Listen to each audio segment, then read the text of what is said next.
Welcome to KTV. నా పేరు Sudharani. Prime bulletin ముఖ్యాంశాలు.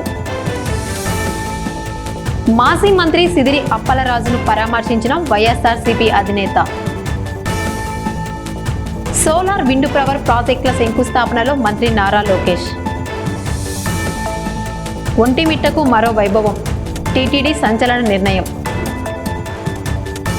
కడపను కరువు జిల్లాగా ప్రకటించాలని సిపిఐ ఆందోళన. మంత్రి గారు వచ్చి జొన్నగిరిని స్వర్ణగిరిగా నామకరణం కూడా చేస్తాం జరిగింది. భారతదేశంలోనే మొదటిసారి ఒక ప్రైవేట్ సంస్థ గోల్డ్ మైనింగ్ చేస్తున్నాం. అది కూడా మన పత్తికొండలో జరుగుతాం. ఇక్కడున్న యువతి యువకులకి ఉద్యోగాలు కల్పించే లక్ష్యంలో వాళ్ళు పనిచేస్తాం జరుగుతుంది.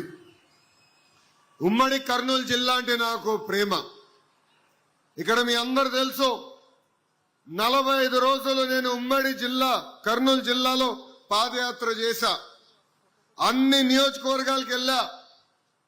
ఆనాడు పత్తికొండకు వచ్చినప్పుడు 1000 మంది పోలీసులు అడ్డం పెట్టి మన్ని ఆపేదానికి ప్రయత్నించారు. కానీ ఆనాడే చెప్పా, మీ లోకేష్ తగ్గేదే లేదని. మీరు నన్ను నడిపించారు. వాళ్ళని ఇబ్బంది పెట్టినా మీరు నాకు అండగా నిలబడ్డాడు. నడు అన్నా మీతో మేము నడుస్తాం, ఎవరు అడ్డొస్తారో వాళ్ళ సంగతి చూసుకుందామని మీరు చెప్పారు. అందుకే కర్నూలు జిల్లాకి ఒక కమిట్మెంట్ ఈ ప్రభుత్వానికి ఉంది. వేదికమైన గౌరవ ఇండస్ట్రీ శాఖ మార్చులు టీజీ భరత్ గారు ఉన్నారు. ఈరోజు ఆంధ్ర రాష్ట్రానికి పెద్ద ఎత్తున పరిశ్రమలు వస్తున్నాయంటే దాంట్లో కీలక పాత్ర గౌరవ మంత్రి టీజీ భరత్ గారిది. కేబినెట్ మీటింగ్ లో ఎప్పుడు మేము కొట్టుకుంటాం. పెట్టుబడులు వచ్చినప్పుడు ఏ ప్రాంతానికి ఏ పరిశ్రమ పంపించాలని. అప్పుడు భరత్ గారు ఒక్కటే అంటారు, వెనుకబడిన జిల్లా, మీరు నడిచిన జిల్లా కర్నూలుకి ఇచ్చిన తర్వాతనే వేరే జిల్లాకి ఇవ్వండి అని కోరే వ్యక్తి. వైఎస్ఆర్ కడప జిల్లా ఒంటిమిట్ట క్షేత్రానికి మరో ఆధ్యాత్మిక వైభవం చేరనుంది. శ్రీ కోదండ రామస్వామి ఆలయ సమీపంలో 108 అడుగుల ఎత్తైన శ్రీ ఆంజనేయ స్వామి మహావిగ్రహ నిర్మాణానికి టీటీడీ పాలక మండలి ఆమోదం తెలిపింది. సుమారు 20 కోట్ల 17 లక్షల వ్యయంతో చేపట్టనున్న ఈ ప్రతిష్టాత్మక ప్రాజెక్టుతో ఒంటిమిట్ట దేశవ్యాప్తంగా మరింత విశిష్ట ఆధ్యాత్మిక క్షేత్రంగా నిలవనుంది. ఈ మహా ప్రాజెక్టుకు సంబంధించిన ప్రత్యేక కథనం.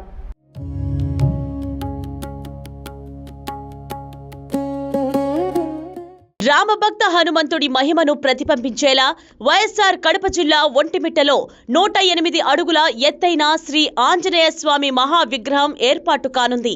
తిరుమల తిరుపతి దేవస్థానం పాలక మండలి ఈ ప్రతిష్టాత్మక ప్రాజెక్టుకు ఆమోదం తెలపడంతో ఒంటిమిట్ట క్షేత్రం మరో ఆధ్యాత్మిక ఆకర్షణగా రూపుదిద్దుకోనుంది.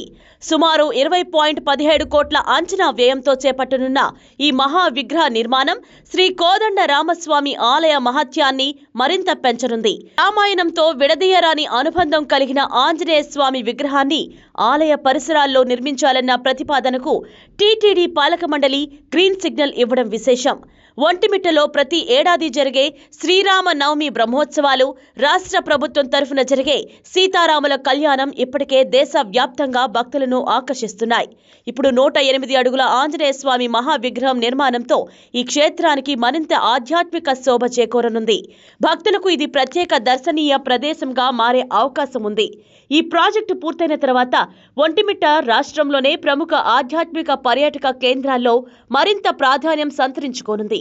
భక్తుల రాక పెరగడంతో స్థానిక వ్యాపారాలు, పర్యాటక రంగం, ఉపాధి అవకాశాలకు కూడా ఊతం లభిస్తుందని అధికారులు భావిస్తున్నారు. రామాలయ వైభవానికి ప్రతీకగా నిలిచే ఈ మహా విగ్రహం ఒంటిమిట్టకు మరో ప్రత్యేక గుర్తింపును తీసుకురానుంది.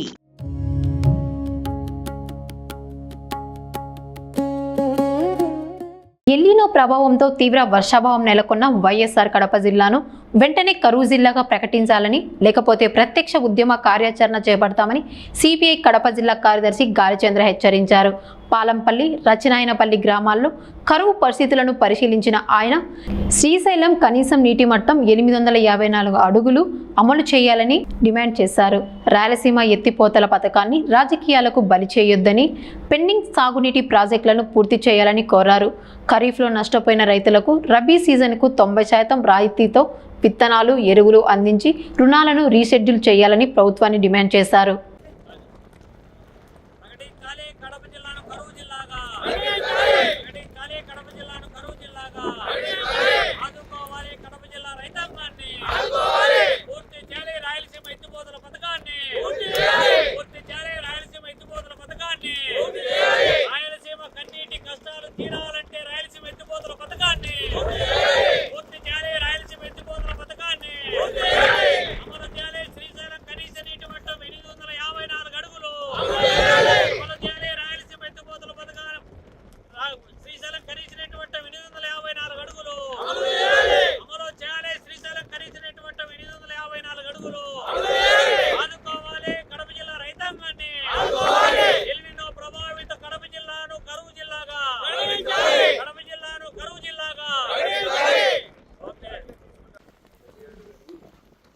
ప్రకటించాలి కడప జిల్లాను కరువు జిల్లాగా, ఎలినినో ప్రభావిత కడప జిల్లాను కరువు జిల్లాగా ప్రకటించాలి. కడప జిల్లాను కరువు జిల్లాగా, ఎలినినో ప్రభావిత కడప జిల్లాను కరువు జిల్లాగా వర్షపాతం నమోదు కాని కడప జిల్లాను కరువు జిల్లాగా ఇవ్వాలి. కేసీ కెనాల్ కు నీటిని విడుదల చేయాలి. కేసీ కెనాల్ కు నీటిని శ్రీశైలం కనీస నీటి మట్టం 854 అడుగులను అమలు చేయాలి. శ్రీశైలం కనీస నీటి మట్టం 854 అడుగులను రాయలసీమ నీటి కష్టాలు తీరాలంటే రాయలసీమ ఎత్తిపోతల పథకాన్ని పూర్తి చేయాలి. రాయలసీమ ఎత్తిపోతల పథకాన్ని పూర్తి చేయాలి. రాయలసీమ ఎత్తిపోతల పథకాన్ని పూర్తి చేయాలి. రాయలసీమ ఎత్తిపోతల పథకాన్ని ప్రకటించాలి. కడప జిల్లాను కరువు జిల్లాగా ప్రకటించాలి. కడప జిల్లాను కరువు జిల్లాగా ప్రకటించాలి. కడప జిల్లాను కరువు జిల్లాగా చేపట్టాలి. కరువు సహాయక చర్యలను చేపట్టాలి. కరువు సహాయక చర్యలను చేపట్టాలి. కరువు సహాయక చర్యలను చేపట్టాలి. వైఎస్ఆర్ కడప జిల్లా పోరుమామిళ్ల అటవీ ప్రాంతంలో అక్రమంగా తరలిస్తున్న టేకు కలపను అటవీ శాఖ అధికారులు స్వాధీనం చేసుకున్నారు. బుధవారం తెల్లవారుజామున ఫారెస్ట్ రేంజ్ అధికారి రఘునాథ్ రెడ్డి ఆధ్వర్యంలో ఎఫ్ఎస్ఓ, ఎఫ్బిఓలతో కలిసి 2 బృందాలుగా నిర్వహించిన రొటీస్ గస్తీలో భాగంగా అందిన సమాచారం మేరకు టేకు కలప రవాణా చేస్తున్న వాహనాన్ని పట్టుకుని అటవీ శాఖ గోడాంకి తరలించారు. ఈ ఘటనపై విచారణ కొనసాగుతోందని, అక్రమ అటవీ సంపదను తరలించిన వారిపై కఠిన చర్యలు తీసుకుంటామని ఫారెస్ట్ రేంజ్ అధికారి రఘునాథ్ రెడ్డి తెలిపారు. అటవీ ప్రాంతంలో అధికారులు నిరంతరం గస్తీ నిర్వహిస్తున్నారని, అటవీ సంపదను అక్రమంగా నరికివేత లేదా రవాణా చేసిన వారిని ఎట్టి పరిస్థితుల్లోనూ ఉపేక్షించబోమని హెచ్చరించారు. Forest department forest range officer Raghunath Reddy early morning మాకు అందిన రహస్య సమాచారం మేరకు నేను, మా ఎఫ్ఎస్ఓ గారు, ఎఫ్బిఓ గారు 2 టీములు డివైడ్ అయ్యి తిరుగుతున్నాము. మా ఒక టేకు ట్రాక్టర్ పట్టుకోవడం జరిగినది. ఇమీడియట్ ఆ టేకు ట్రాక్టర్ను మా ఆఫీస్ కాంపౌండ్లో పెట్టినాము. ప్రజెంట్ కేసు రాసాము. ఆ కేసు రాసి మా పై ఆఫీసులకు పంపిస్తాము. తదుపరి ఉత్తర్వులు వచ్చిన తర్వాత దాన్ని ఏం చేయాలో మేము చర్యలు తీసుకుంటాం. దీంట్లో పాల్గొన్నది ఎఫ్ఆర్ఓ పోరుమామిళ్ల రఘునాథ్ రెడ్డి, ఎఫ్ఎస్ఓ జీవి రమణ గారు, ఎఫ్బిఓ ఎం కృష్ణయ్య గారు, ఇంకో ఎఫ్బిఓ నారాయణ స్వామి గారు, మా స్ట్రైకింగ్ ఫోర్స్ సిబ్బంది 2 జీపులలో తిరిగేసి మా రహస్య సమాచారం మేరకు మేము తిరిగి పట్టుకున్నాము. దానికి కేసు రాసాము. తదుపరి ఉత్తర్వులు వచ్చిన తర్వాత దానిపై చర్యలు తీసుకుంటాం. అవుట్సోర్సింగ్ ఉద్యోగులను రెగ్యులర్ చేయడంతో పాటు కనీస వేతనాలు పెంచాలని డిమాండ్ చేస్తూ సిఐటియు ఆధ్వర్యంలో గురువారం కర్నూలు కలెక్టరేట్ ఎదుట అవుట్సోర్సింగ్ ఉద్యోగులు భారీ ధర్నా నిర్వహించారు. ఈ సందర్భంగా సిఐటియు నగర కార్యదర్శి రాధాకృష్ణ మాట్లాడుతూ ప్రభుత్వం వెంటనే అవుట్సోర్సింగ్ ఉద్యోగుల సమస్యలను పరిష్కరించాలని కోరారు. డిమాండ్ నెరవేర్చకపోతే త్వరలో చెలో విజయవాడ కార్యక్రమాన్ని భారీ స్థాయిలో చేపట్టి ఉద్యమాన్ని ఉధృతం చేస్తామని హెచ్చరించారు. ఈరోజు సిఐటియు ఆధ్వర్యంలోన రాష్ట్ర వ్యాప్తంగా అన్ని కలెక్టర్ కార్యాలయాల ముందు రకరకాలుగా ప్రభుత్వ కార్యాలయాల్లో పనిచేస్తున్నటువంటి కాంట్రాక్ట్ అవుట్సోర్సింగ్ ఉద్యోగులు వాళ్ళని రెగ్యులర్ చేయాలని చెప్పి, వాళ్ళ కనీస వేతనాలు అమలు చేయాలని చెప్పి ప్రధానమైన డిమాండు. అంటే దాంతోపాటు దాదాపు మన రాష్ట్రంలోన 71 రకాల షెడ్యూల్డ్ ఇండస్ట్రీస్ ఉన్నాయి. దాదాపు 20 లక్షల మంది ఆ షెడ్యూల్డ్ ఇండస్ట్రీస్లో పనిచేస్తున్నారు. షెడ్యూల్డ్ ఇండస్ట్రీస్ అంటే పెద్ద పెద్ద shopping malls, nursing homes, private schools, చిన్న చిన్న ఫ్యాక్టరీలు, ఇటువంటివన్నీ కలిసి 71 రకాలు ఉన్నాయి. దానిలోనే లక్షలాది మంది పనిచేస్తున్నారు. వాళ్ళకి కనీస వేతనము గవర్నమెంట్లో ఒక వేజ్ బోర్డు ఏర్పాటు చేసి ఆ వేజ్ బోర్డు ద్వారా కనీస వేతనం ఉండాలని చెప్పి నిర్ణయించాలా. అది ప్రతి 3 సంవత్సరాలకు ఒకసారి చేయాలా. కానీ 12 సంవత్సరాల నుంచి అటువంటి ప్రయత్నం చేయలేదు. సంక్షేమ బోర్డు కూడా ఒక ఏర్పాటు చేయలేదు. కాబట్టి బోర్డు ఏర్పాటు చేసి దాని కమిటీ ఏర్పాటు చేసి ఈ మధ్యన ఏర్పాటు చేశారు. కాబట్టి కనీస వేతనాలను నిర్ణయించి దాన్ని అమలు చేయించడానికి ప్రయత్నం చేయాలని చెప్పి కూడా మేము డిమాండ్ చేస్తున్నాం. అంటే ఒక రకంగా షెడ్యూల్ ఇండస్ట్రీలో పనిచేసే వాళ్ళని, లేకపోతే ప్రభుత్వ కార్యాలయాల్లోన కాంట్రాక్ట్ అవుట్సోర్సింగ్లో పనిచేసే వాళ్ళని, లేకపోతే పంచాయతీలోన కానీ మున్సిపాలిటీలో పనిచేసేటువంటి పారిశుద్ధ కార్మికులు, ఇటువంటి రకరకాల కార్మికుల యొక్క సమస్యల పరిష్కారం చేయాలని చెప్పి ప్రధానమైన డిమాండ్. కాంట్రాక్ట్ అవుట్సోర్సింగ్ వాళ్ళని రెగ్యులర్ చేయాలని చెప్పేదే ప్రధానమైన డిమాండ్. షెడ్యూల్ ఇండస్ట్రీస్లో ఉన్న వాళ్ళకి కనీస వేతనాలు అమలు చేయాలని చెప్పేదే ప్రధాన డిమాండ్గా మేము ఈరోజు రాష్ట్ర ప్రభుత్వం ముందుకు తీసుకొస్తున్నాము. కాబట్టి ఈ సమస్యల పరిష్కారం కోసము దాదాపు 1 రోజుల పాటు అన్ని ప్రాంతాల్లోనే సర్వేలు చేశాము. గ్రామీణ ప్రాంతాల్లో ఉండే సర్వశిక్ష అభియాన్ అంటే కస్తూర్బా స్కూల్స్, ఇటువంటి వాటిలో కూడా వాళ్ళ సమస్యల పైన సర్వేలు చేసి వాళ్ళకు ఉండే సమస్యల్ని ఈరోజు కలెక్టర్ గారి దృష్టికి తీసుకురావాలని చెప్పి ఈరోజు ధర్నా కార్యక్రమం చేస్తున్నాము. ఈ ధర్నా కార్యక్రమానికి తలొక్కి ప్రభుత్వం వాళ్ళ సమస్యలు పరిష్కారం చేయకపోతే రానున్న కాలంలోన చలో విజయవాడ కార్యక్రమాలు కూడా పిలిపివ్వడానికి సిద్ధంగా ఉన్నామని చెప్పి ఈ సందర్భంగా తెలియజేస్తున్నాం. వైఎస్ఆర్ కడప జిల్లా పోరుమామిళ్ళ అటవీ ప్రాంతంలో అక్రమంగా తరలిస్తున్న టేకు కలపను అటవీ శాఖ అధికారులు స్వాధీనం చేసుకున్నారు. బుధవారం తెల్లవారుజామున ఫారెస్ట్ రేంజ్ అధికారి రఘునాథ్ రెడ్డి ఆధ్వర్యంలో ఎఫ్ఎస్ఓ, ఎఫ్బిఓలతో కలిసి 2 బృందాలుగా నిర్వహించిన రొటీస్ గస్తీలో భాగంగా అందిన సమాచారం మేరకు టేకు కలప రవాణా చేస్తున్న వాహనాన్ని పట్టుకుని అటవీ శాఖ గోడాంకి తరలించారు. ఈ ఘటనపై విచారణ కొనసాగుతోందని, అక్రమ అటవీ సంపదను తరలించిన వారిపై కఠిన చర్యలు తీసుకుంటామని ఫారెస్ట్ రేంజ్ అధికారి రఘునాథ్ రెడ్డి తెలిపారు. అటవీ ప్రాంతంలో అధికారులు నిరంతరం గస్తీ నిర్వహిస్తున్నారని, అటవీ సంపదను అక్రమంగా నరికివేత లేదా రవాణా చేసిన వారిని ఎట్టి పరిస్థితుల్లోనూ ఉపేక్షించబోమని హెచ్చరించారు. Forest range officer Raghunath Reddy early morning మాకు అందిన రహస్య సమాచారం మేరకు నేను, మా ఎఫ్ఎస్ఓ గారు, ఎఫ్బిఓ గారు 2 టీములు డివైడ్ అయ్యి తిరుగుతూ ఉన్నాము. మా ఒక టేకు ట్రాక్టర్ పట్టుకోవడం జరిగినది. ఇమీడియట్ ఆ టేకు ట్రాక్టర్ను మా ఆఫీస్ కాంపౌండ్లో పెట్టినాము. ప్రజెంట్ కేసు రాసాము. ఆ కేసు రాసి మా పై ఆఫీసులకు పంపిస్తాము. తదుపరి ఉత్తర్వులు వచ్చిన తర్వాత దాన్ని ఏం చేయాలో మేము చర్యలు తీసుకుంటాం. దీంట్లో పాల్గొన్నది ఎఫ్ఆర్ఓ పోరుమామిళ్ళ రఘునాథ్ రెడ్డి, ఎఫ్ఎస్ఓ జీవి రమణ గారు, ఎఫ్బిఓ ఎం కృష్ణయ్య గారు, ఇంకో ఎఫ్బిఓ నారాయణ స్వామి గారు, మా స్ట్రైకింగ్ ఫోర్స్ సిబ్బంది 2 జీపులలో తిరిగేసి మా రహస్య సమాచారం మేరకు మేము తిరిగి పట్టుకున్నాము. దానికి కేసు రాసాము. తదుపరి ఉత్తర్వులు వచ్చిన తర్వాత దానిపై చర్యలు తీసుకుంటాం. రానున్న స్థానిక సంస్థ ఎన్నికల్లో వైఎస్ఆర్ కడప జిల్లా వెంపల్లి మండలంలోని సర్పంచ్, ఎంపీపీ, జెడ్పీటీసీ స్థానాలను వైఎస్ఆర్సీపీ కైవసం చేసుకోవడం ఖాయమని ఆ పార్టీ ఎంపీటీసీ సభ్యులు పేర్కొన్నారు. గురువారం ఎంపీడీఓ కార్యాలయం వద్ద జరిగిన సమావేశంలో టీడీపీ కూటమి ప్రభుత్వం ఎన్నికల హామీల అమలులో విఫలమైందని పేర్కొన్నారు. ఈ కార్యక్రమంలో ఎంపీటీసీ సభ్యులు కటిక చంద్రశేఖర్, పద్మరాజ్ కుమార్, హబీబుల్లా, రహమతుల్లా ఖాన్, భారతి, మెహతాజ్, బ్రహ్మయ్య పాల్గొన్నారు. గత 2-3 రోజుల నుండి ఇంటింటికి టీడీపీ అనే కార్యక్రమం వేంపల్లె మండలంలోని టీడీపీ నాయకులతో సహా టీడీపీ ఇన్ఛార్జ్ కూడా తిరగడం జరుగుతుంది.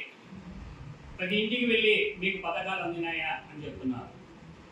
తెలుగుదేశం అధికారంలోకి రావడానికి ఎన్నెన్నో హామీలను చెప్పి తీరా అధికారంలోకి వచ్చిన తర్వాత 2 సంవత్సరాల కాల వ్యవధి పూర్తయినా కూడా 1-2 తప్ప ఏ ఒక్క పథకం కూడా వాళ్ళు ప్రవేశపెట్టలేదు.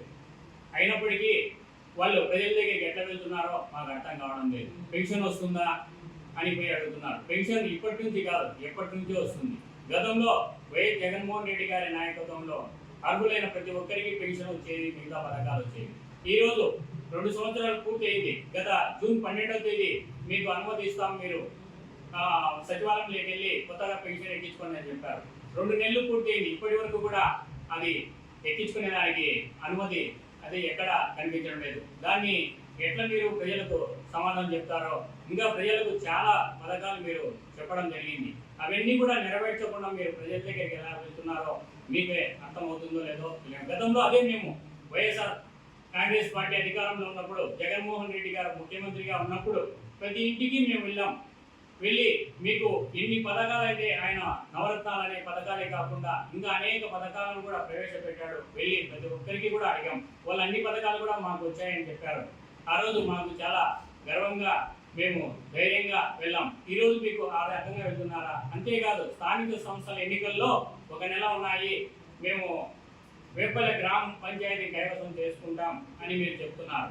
వేంపల్లె గ్రామ పంచాయతీనే కాదు, వేంపల్లె మండలం గతంలో ఏ రకంగా అయితే 18 మంది ఎంపీడీసీలు, ఎంపీపీ, జెడ్పీడీసీ, 20 వార్డు మెంబర్లు వైఎస్ఆర్ కాంగ్రెస్ పార్టీ చేతికిందో, ఇప్పుడు మళ్ళీ కూడా మీ ప్రభుత్వ వైఫల్యం వల్ల, మా జగన్మోహన్ రెడ్డి గారు గతంలో చేసినటువంటి మంచితనం వల్ల మొత్తం వేంపల్లె గ్రామ పంచాయతీ కాకుండా 17 గ్రామ పంచాయతీలు MPP, ZPTC YSR Congress party కైవసం చేసుకుంటుందని మేము ఈ రకంగా సభాముఖంగా తెలియజేస్తున్నాం. విద్యార్థులు చట్టాలపై అవగాహన పెంపొందించుకోవడంతో పాటు మాదక ద్రవ్యాలకు పూర్తిగా దూరంగా ఉండాలని వైఎస్ఆర్ కడప జిల్లా ఎస్పీ నచికేత్ విశ్వనాథ్ సూచించారు. గురువారం పులివెందుల జేఎన్టీయూ ఇంజనీరింగ్ కళాశాలలో విద్యార్థులతో నిర్వహించిన అవగాహన కార్యక్రమంలో ఆయన మాట్లాడారు. పోలీసు విద్యార్థుల అనుసంధానం, చట్టాల ప్రాధాన్యంపై వివరించారు. ప్రస్తుతం సమాజంలో యువత డ్రగ్స్, గంజాయి వంటి మాదక ద్రవ్యాలకు అలవాటు పడడం ఆందోళనకరమని, ఇలాంటి వ్యసనాలు విద్యార్థుల భవిష్యత్తుతో పాటు తల్లిదండ్రుల ఆశలను కూడా దెబ్బతీస్తాయని హెచ్చరించారు. ప్రతి విద్యార్థి కష్టపడి చదివి చట్టాలపై అవగాహన పెంపొందించుకొని శాస్త్రవేత్తలు, ఉన్నత స్థాయి నిపుణులుగా ఎదిగి దేశానికి మంచి పేరు తీసుకురావాలని పిలుపునిచ్చారు. ఈ కార్యక్రమంలో పులివెందుల డీఎస్పీ మురళీ నాయక్, సిఐలు, ఎస్ఐలు పాల్గొన్నారు. First of all very good evening to all of you. ఇప్పుడే ఈ కంపల్సరీ ఇంటరాక్షన్ ప్రోగ్రామ్ పెట్టాలని అనుకోలేదు. కాలేజ్లో వెళ్ళి, యూనివర్సిటీలో వెళ్ళి స్టూడెంట్స్తో మాట్లాడతాము. పోలీస్ స్టూడెంట్స్ ఇంటరాక్షన్ ఇంపార్టెంట్ ఉంటుంది. సో ఏదైనా డౌట్స్ ఉండొచ్చు, లేకపోతే ఏదైనా ఇష్యూస్ ఉండొచ్చు, లేకపోతే జస్ట్ జనరల్ ఇంటరాక్షన్ చేస్తే కూడా బాగుంటుందని ప్రోగ్రామ్ పెట్టాం. So very sorry that you are waiting for since అదే చెప్పారు నాకు ప్రిన్సిపల్గా. I did not know that meeting you are all waiting here. Otherwise, I would have come on time. I thought I'll go in the evening. Whoever is there will interact and will discuss studies also, societies also, policing also, whatever the general issues. So specific agenda em ledu. Kani important issue ante ippude the right now current situations are what we are evolving, or crime situations, social situations. Even everything is being determined by the young generation students. I am also part of that generation only. So main aim is to because police department generally functions in whom we come contact with, mostly the victims of crime and criminals. Police department, there is certain conceptions, certain misconceptions about police department, and generally there is not much communication with police department. Like yantamandi out of here present here, how many of you have gone to police station for any reason? How many of you have visited police station? 0, only one or okay, 3, 4 అంతే. ఎప్పుడు వెళ్ళారు ఇంటికి మీరు చెప్తారా? పేరు చెప్పి what is your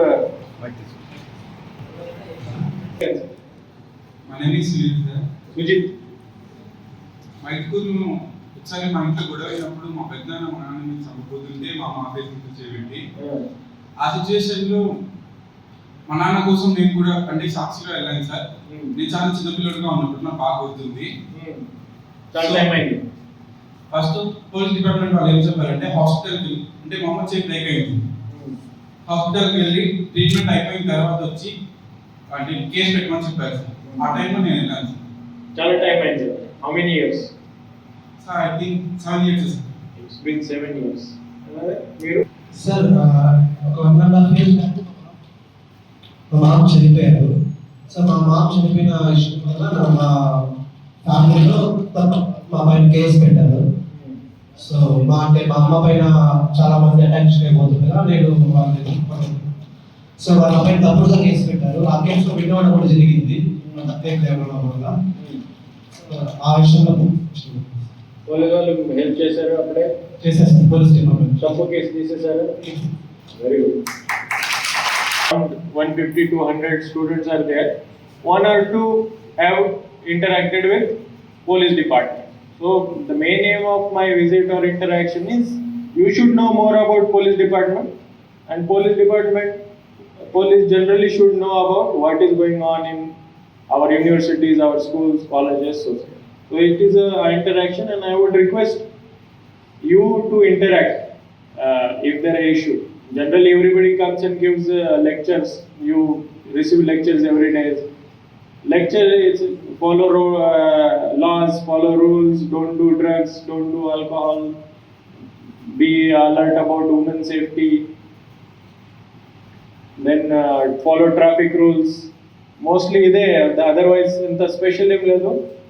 Everybody is educated, so andarki idea unde what is the rules. Main aim is interact. So I would like you to tell me also, tell police department, all officers are here, almost all Pulivenda, DSP garu ikkada unnaru. ఏదైనా specific police related issue, security related other issue అంటే కూడా మీరు చెప్పొచ్చు. General ఏదైనా మీ doubts ఉంటే, issues ఉంటే కూడా మీరు చెప్పొచ్చు. సో ఇప్పుడే it's only interaction session. Doubt, it can be information, it can be a complaint, grievance, anything.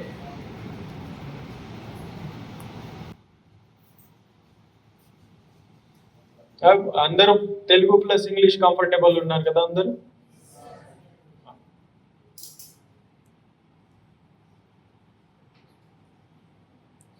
Police station పోవాలంటే పరిస్థితి ఎవరికి రాలేదు ఇప్పటివరకు. రాకపోతే మంచిది, అంతేనా? That is the general. అప్పుడైతేనే నేను పోలీస్ డిపార్ట్మెంట్ లో జాయిన్ చేశాను ఆల్మోస్ట్ 8 years క్రితం. డైరెక్ట్లీ పోలీస్ డిపార్ట్మెంట్ జాయిన్ చేశాను. ఇంతకుముందు నేను కూడా ఇప్పుడు కూడా పోలీస్ స్టేషన్ పోలేదు. 1 or 2 ట్రాఫిక్ వైలేషన్స్, హెల్మెట్ లేదు, రాంగ్ వే పోయినా ఫైన్ చేశారు పోలీసులు, దీని తప్ప there is no interaction. So మన ఒపీనియన్ ఒక రకాలు ఉంటుంది పోలీస్ డిపార్ట్మెంట్. ఏంటి, తిడతారో కొడతారో, జనరల్ పర్సెప్షన్ అదే ఉంటుంది. అని what is reality, what is your perception, what is your doubts. So that is why we have put this interaction. Please your name please. Residential area, security in college area, there is online security, cyber security, or personal money security. Many times what you are talking is personal physical safety wherever you are. The best option is 112. Kadapa police has this, all over we have this emergency number. I hope andariki telusu, dial 112. ఎవరు ఉన్నారా వీళ్ళకి తెలియదు ఇక్కడ call చేయాలి ఏదైనా issue అంటే. 112 first time వింటున్నా ఎంతమంది ఉన్నారు? అదే ఈ నంబర్ మేము ఫస్ట్ టైం వింటున్నాం. ప్లీజ్ మీరు హ్యాండ్ రైజ్ చేయండి. ఇప్పటి వరకు అసలు ఏ నంబర్ కాల్ చేయాలి తెలియదు. ఈవెన్ బాయ్స్ అండ్ గర్ల్స్ 112 తెలుసా అందరికి? అందరికీ ఐడియా ఉంది, మీకు కూడా అందరికీ ఐడియా ఉంది. సో ఇప్పుడు ఏమంటే దిస్ ERSS అంటారు, ఎమర్జెన్సీ రెస్పాన్స్ సిస్టమ్. ప్రతి పోలీస్ స్టేషన్ లిమిట్స్ లో వెహికల్స్ ఉంటాయి, బీట్స్ ఉంటాయి, అక్కడ పోలీసులు ప్రెసెంట్ ఉంటారు, ఈవెన్ కమాండ్ కంట్రోల్లో ప్రెసెంట్ ఉంటారు. సో పులివెందులలో suppose for example Pulivendula average response time మనకి ఏముంటుంది, 10 to 15 minutes. మీరు 112 నంబర్ కాల్ చేస్తే 10 to 15 minutes లో అక్కడ పోలీసు వస్తారు. So that is best first. Second, అది emergency situation or any sudden situation వస్తే. సెకండ్ అంటే ఎనీ జనరల్ ప్రాబ్లమ్స్ ఉంటే డెఫినెట్లీ మీరు ఎప్పుడైనా పోలీస్ స్టేషన్ రావచ్చు. ప్రతి పోలీస్ స్టేషన్లో మహిళా హెల్ప్ డెస్క్ ఉంటుంది, అక్కడ విమెన్ ఆఫీసర్స్ ఉంటారు. ఏదైనా ప్రైవసీ ఇష్యూ అంటే మీ పేరు కానీ మీ ఐడెంటిటీ కానీ ప్రొటెక్ట్ చేయడం జరుగుతుంది.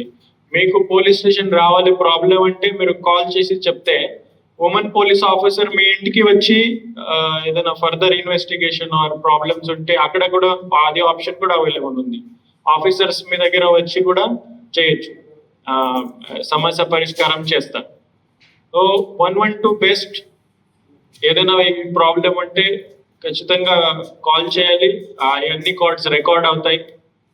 ఎవరు కాల్ చేశారా, ఎప్పుడు కాల్ చేశారా, ఎందుకు కాల్ చేశారా. దీనికి ఎస్పీ ఆఫీస్లో రివ్యూ ఉంటుంది, డైలీ వీక్లీ రివ్యూ ఉంటుంది.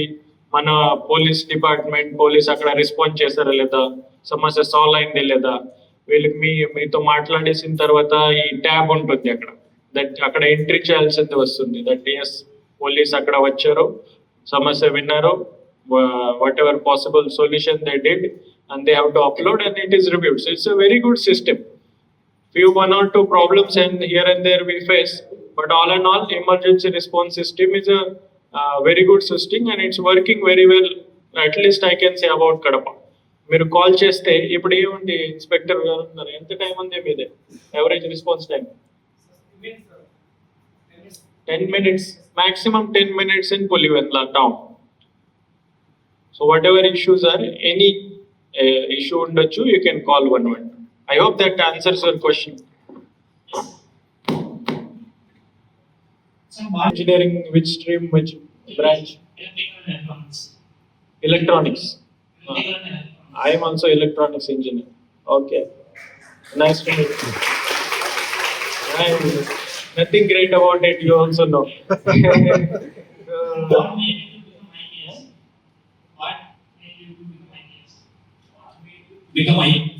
ఉద్యోగాలు ఏదో ఒక ఇంజనీరింగ్ తర్వాత ఏం చేస్తే ఇక్కడ ఉన్నాయి ఉద్యోగాలు లేవు కదా. ట్రై చేస్తామా అనుకుని చేసాము, నథింగ్ డిఫరెంట్. 2-3 కంపెనీలు ట్రై చేసాము, ఇక్కడ కుదరలేదు. సో ఈ ఎగ్జామ్ ఇచ్చి ఇక్కడ వచ్చా అంతే.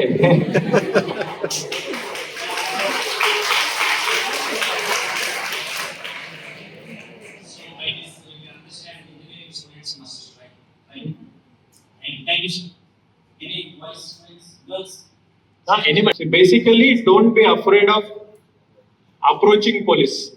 That is most important for women's safety, girls' safety.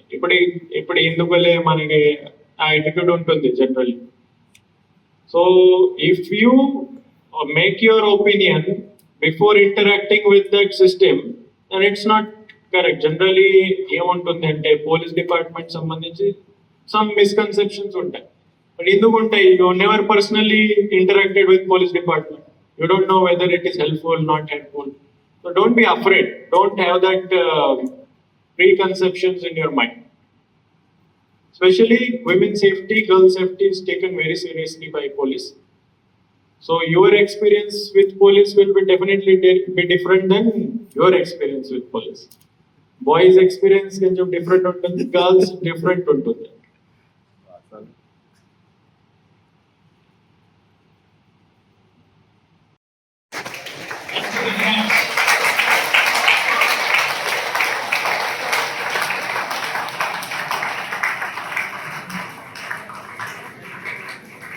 Technical University, Police Department and Student Interaction Program ఒక అరేంజ్ చేయడం జరిగింది. ఇంట్లో అరౌండ్ చాలా మంది స్టూడెంట్స్ 100 వరకు పార్టిసిపేట్ చేశారు. మెయిన్ ఉద్దేశం అంటే దర్ ఇస్ అ కమ్యూనికేషన్ పెంచాలి. Generally students are active in each and every field. There are future coming out of college, they will determine lots of things. Police department and society oka important part of society, our students. So there is a lack or even the communication is less. I notice chesindi ante police and student communication chala takkuva undi. Ee roju interaction lo ade kuda anipichindi. Chala doubts unnai students ki vere police department sambandhinchi lekapothe policing sambandhinchi, on security sambandhinchi, new age lo ఎలాంటి threats వస్తున్నాయి, challenges వస్తాయి, అంతా ఓపెన్గా ఫ్రీగా discussion చేయడం జరిగింది students. It is a good enriching experience for students also and for police department also. You're able to communicate and ఏదైనా doubts అని సజెషన్స్ కూడా తీసుకున్నాం స్టూడెంట్స్ నుంచి. పోలీసింగ్లో ఇట్లాంటి ఇంప్రూవ్మెంట్ ఇంకా ఫ్యూచర్లో వీళ్ళు ఎక్స్పెక్ట్ చేస్తున్నారు, వీళ్ళ ఐడియాస్ ఏంటి, సజెషన్స్ ఏంటి, ప్రాక్టికల్ ఎక్స్పీరియన్సెస్ ఏంటి, పోలీస్ డిపార్ట్మెంట్ ఇప్పటివరకు జరిగిన ఇంటరాక్షన్స్లో ఎలా అనిపించింది. Very satisfying to say that ఎవరు చాలా తక్కువ మంది పోలీస్ డిపార్ట్మెంట్ ఇంటరాక్ట్ అయ్యారు. ఎవరు ఇంటరాక్ట్ అయ్యారు వీళ్ళకి ఇట్స్ అ పాజిటివ్ ఎక్స్పీరియన్స్ ఉంది డిపార్ట్మెంట్. అందరూ హెల్ప్ చేశారు, వెంటనే ప్రాబ్లమ్ సాల్వ్ చేశారు. సో జనరల్ డిస్కషన్ జరిగింది అండ్ అవేర్నెస్ కూడా దీంట్లో drugs are women safety, social media, లేకపోతే ప్రొటెస్ట్, ఈ సిచ్యువేషన్స్లో అన్ని రకాల ఓపెన్ డిస్కషన్ చేయడం జరిగింది. It was a good experience for police department also students. Thank you. ఇది వాళ్ళ ప్రైమ్ బులెటిన్. చూస్తూనే ఉండండి కేటీవీ, ప్రతి వార్త ప్రజల పక్షం.